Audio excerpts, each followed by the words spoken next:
Interventi nelle scuole, 9 progetti presentati per partecipare ad un bando nazionale. Il Comune di Agrigento si dà da fare, peccato però che nessuno degli elaborati predisposti sia andato a buon fine. 4 non sono entrati in graduatoria utile per il finanziamento, 5 sono stati dichiarati inammissibili. Secondo il circolo Berlinguer del Partito Democratico, alla base del flop ci sono responsabilità ben definite. L'assenza di una programmazione, di una capacità di intervenire all'interno di quelli che sono gli unici canali di riferimento per i finanziamenti da parte del Comune di Agrigento. Qua siamo di fronte a un bando molto importante che ha riguardato le regioni a obiettivo convergenza 1, quelle del Meridione, in cui si dava la possibilità di intervenire su una serie di criticità, per l'altro ampiamente documentate nel bando stesso, di quelli che sono gli edifici scolastici, ovvero le barriere architettoniche, la sicurezza degli impianti, la riqualificazione energetica degli involucri degli istituti, e non siamo stati in grado di raggiungere l'obiettivo minimo, che era quello di piazzare almeno una scuola all'interno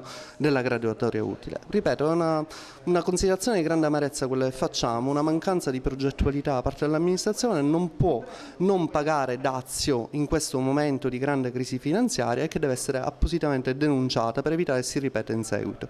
Vorrei qui aggiungere che il sindaco già 4 mesi fa rilanciava una stagione di grande professionalità e competenza e di meritocrazia all'interno dell'amministrazione con i provvedimenti che tutti conosciamo. Oggi chiediamo allo stesso sindaco di essere conseguenziale, di prendere atto di questo fallimento e di indicare i responsabili, e se questi non sono in qualche modo riconducibili a una sua stessa mancanza o inefficienza.